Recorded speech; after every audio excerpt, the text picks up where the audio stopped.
ഇന്ന് നമ്മൾ ഒറ്റയടിക്ക് 2 റെസിപ്പികളാണ് തയ്യാറാക്കാൻ പോകുന്നത് കേട്ടോ. അപ്പോൾ നമുക്ക് അതിനായിട്ട് വേണ്ടത് കുറച്ച് ക്യാരറ്റാണ്. അപ്പോൾ ആദ്യമേ ക്യാരറ്റ് നന്നായിട്ട് കഴുകിയതിന് ശേഷം അതിൻ്റെ തൊലിയും ഈ ഭാഗമൊക്കെ ഒന്ന് കളഞ്ഞിട്ട് ചെറിയ കഷ്ണങ്ങളായിട്ട് മിക്സിയുടെ ജാറിലേക്ക് ഇട്ട് കൊടുക്കാം. ഇനി നമുക്കിതിലേക്ക് ചേർത്ത് കൊടുക്കേണ്ടത് 2 വലിയ സ്പൂൺ പഞ്ചസാരയാണ്. ഇനി ചേർക്കേണ്ടത് ഒന്നെങ്കിൽ പാല് ചേർക്കാം, ഇല്ലെങ്കിൽ പാൽപ്പൊടി, ഏതാണെങ്കിലും കുഴപ്പമില്ല. അപ്പോൾ ഞാനപ്പോൾ ഇവിടെ 2 വലിയ സ്പൂൺ പാൽപ്പൊടി ചേർത്ത് കൊടുക്കുന്നുണ്ട്. എന്നിട്ട് നമുക്ക് ഇതൊന്ന് ബ്ലെൻഡ് ചെയ്ത് എടുക്കാം. ഇപ്പോൾ ഈ ഒരു പാകത്തിനാണ് നമ്മളിപ്പോൾ ഒന്ന് ബ്ലെൻഡ് ചെയ്തെടുത്തത്. ഇനിയാണ് ഞാനിതിലേക്ക് വെള്ളം ചേർക്കാൻ പോകുന്നത് കേട്ടോ. അപ്പോൾ നമ്മുടെ വീട്ടിലെ അംഗസംഖ്യ അനുസരിച്ചിട്ട് നമുക്കിതിലേക്ക് എത്ര വേണമെങ്കിലും വെള്ളം കൂട്ടാം. ഇപ്പോൾ എന്താ ചൂടല്ലേ, ഈ ചൂടിന് നല്ല കൂളാകാൻ വേണ്ടിയിട്ട് നമുക്ക് ക്യാരറ്റ് ജ്യൂസ് കുടിക്കാം. സാധാരണയായിട്ട് നമ്മൾ ക്യാരറ്റ് ജ്യൂസ് ഉണ്ടാക്കുമ്പോൾ പാൽ ചേർക്കാറില്ല. പാലും കൂടി ചേർക്കുവാണെങ്കിൽ, പാലിന് പകരം പാൽപ്പൊടി ആണെങ്കിലും മതി, ചേർക്കുവാണെങ്കിൽ നല്ലൊരു ഫ്ലേവർ ആയിരിക്കും കേട്ടോ ജ്യൂസിന്. കുട്ടികൾക്കൊക്കെ നമുക്ക് ധൈര്യമായിട്ട് കൊടുക്കാം. നല്ല ഹെൽത്തി ആയിട്ടുള്ള ജ്യൂസാണ്. അപ്പോൾ വേണമെങ്കിൽ ഫ്രിഡ്ജിലേക്ക് വെച്ചിട്ടൊന്ന് തണുപ്പിച്ച് കുടിക്കണമെങ്കിൽ ആവാം. അപ്പോൾ വീട്ടിൽ അങ്ങനെ ആരും തണുത്തത് കഴിക്കാറില്ല, അതുകൊണ്ടിട്ട് ഞാനിത് തണുപ്പിക്കാതെയാണ് എടുത്തത് കേട്ടോ. തണുപ്പുണ്ടെങ്കിലും ഇല്ലെങ്കിലും നല്ല ടേസ്റ്റാണ്.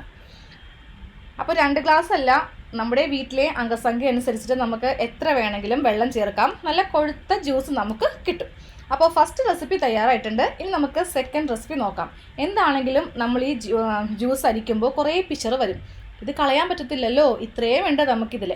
അപ്പോൾ ഇത് വെച്ചിട്ടും നമുക്കൊരു അടിപൊളി ഐറ്റം തയ്യാറാക്കാം. അപ്പോൾ ഞാനിത് നേരെ ഒരു പാനിലേക്ക് വെച്ച് കൊടുത്തിട്ട് ഇതിലേക്ക് കുറച്ച് നെയ്യ് ഒഴിച്ച് കൊടുക്കാം കേട്ടോ. നെയ്യ് ഇല്ലെങ്കിൽ ബട്ടർ ആണെങ്കിലും മതി, കുഴപ്പമില്ല. എന്നിട്ടിത് നമുക്ക് ജസ്റ്റ് ഒന്ന് വഴറ്റിയെടുക്കാം. ആ നെയ്യിൽ ആ ക്യാരറ്റ് ഒന്ന് ചെറുതായിട്ടൊന്ന് വഴറ്റിയെടുക്കാം.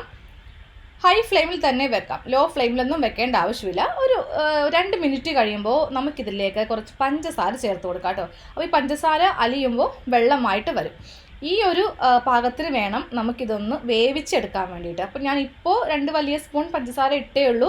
ഇപ്പോൾ തന്നെ ആവത്തില്ല, ഹൈ ഫ്ലെയിമിൽ വെച്ചതിന് ശേഷം ഇളക്കിക്കൊണ്ടേ ഇരിക്കുക. എന്നാൽ ഇപ്പോൾ കണ്ടില്ലേ, ഒരു വെള്ളം പാകത്തിനാണ് നമുക്കിപ്പോൾ കിട്ടിയിരിക്കുന്നത്.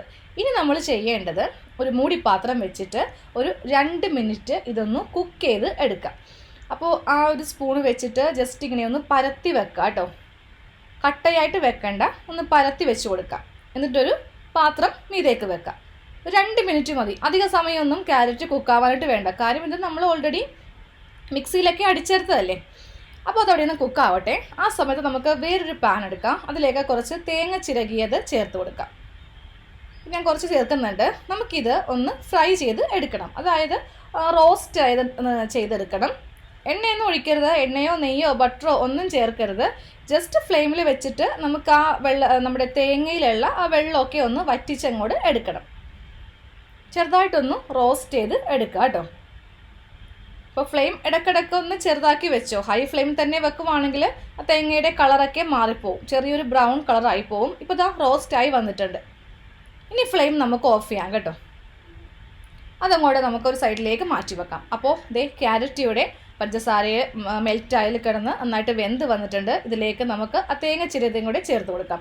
വേണമെങ്കിൽ ഇത് മിക്സിയിലൊന്ന് അടിച്ചെടുക്കാം, അങ്ങനെയാണെങ്കിൽ നല്ല പൊടിയായിട്ട് ഇങ്ങനെ കൂടി കിട്ടും. പക്ഷേ ഇങ്ങനെ ചേർത്താലും കുഴപ്പമില്ല, അത് നേരെ ആ ക്യാരറ്റിലേക്ക് അങ്ങ് അലിഞ്ഞ് ചേർന്നോളും. എല്ലാം കൂടെ നന്നായിട്ട് മിക്സ് ചെയ്ത് എടുക്കണം. ഇനി ഇതിലേക്ക് കുറച്ച് ഞാനൊന്ന് പാൽപ്പൊടി ചേർത്ത് കൊടുക്കുന്നുണ്ട്. കാര്യം പാലിൻ്റെ ആ ഒരു ടേസ്റ്റ് കിട്ടാൻ വേണ്ടിയിട്ടാണ്. അപ്പോൾ നിങ്ങൾ പാലാണെങ്കിൽ ഒരു 1/2 ഗ്ലാസ് മതിയാവും. എന്നിട്ട് ഹൈ ഫ്ലെയിമിൽ വെച്ചിട്ട് നന്നായിട്ടൊന്ന് വറ്റിച്ചെടുക്കണേ. അപ്പോൾ എനിക്കിപ്പോൾ അതിൻ്റെ ആവശ്യമില്ല, കാര്യം പാൽപ്പൊടിയാണല്ലോ. ഇനി ഇതിലേക്ക് കുറച്ച് ഏലക്കായ പൊടിച്ചതും കുറച്ച് നെയ്യും വീട്ടിൽ കാഷ്യോ ബദാമോ എന്തെങ്കിലും ഉണ്ടെങ്കിൽ അതും കൂടി ചേർത്ത് കൊടുക്കാം. ഈ സമയത്ത് ഞാനങ്ങ് ഫ്ലെയിം ഓഫ് ചെയ്ത് കേട്ടോ. കാരണം ഈ ഒരു പാകത്തിന് നമുക്കിത് ഒന്ന് ഉണ്ട പിടിച്ചെടുക്കാൻ പറ്റത്തുള്ളൂ. അപ്പോൾ പാലാണെങ്കിൽ കുറച്ചുകൂടി നേരം ഒന്ന് ഹൈ ഫ്ലെയിമിൽ വെച്ചിട്ട് വറ്റിച്ച് എടുക്കാം. അപ്പോൾ ഇതിൻ്റെ ചൂടാറുമ്പോൾ നമുക്കിത് ചെറിയ ഉണ്ടയായിട്ടൊന്ന് പിടിച്ചെടുക്കണം. അപ്പോൾ നമുക്ക് ക്യാരറ്റ് ലഡു ഉണ്ടാക്കാം. ഇതൊക്കെ കളയും നമുക്ക് ലേഡീസിനൊരു മനസ്സുണ്ടാവത്തില്ല, കാരണം എന്തായാലും പൈസ കൊടുത്ത് വാങ്ങിയതല്ലേ ക്യാരറ്റ്. അപ്പോൾ അതിൻ്റെ ആ ഒരു ഭാഗമൊക്കെ പോകുമ്പോൾ നമുക്കൊരു വിഷമം വരും. അപ്പോൾ എന്ത് ചെയ്യുക, ഇതുപോലെ അങ്ങോട്ട് കുറച്ച് തേങ്ങയും കുറച്ച് നെയ്യൊക്കെ ഇട്ടിട്ട് അങ്ങോട്ട് ലഡു ആക്കി എടുക്കാം. അപ്പോൾ അതും കഴിക്കാമല്ലോ.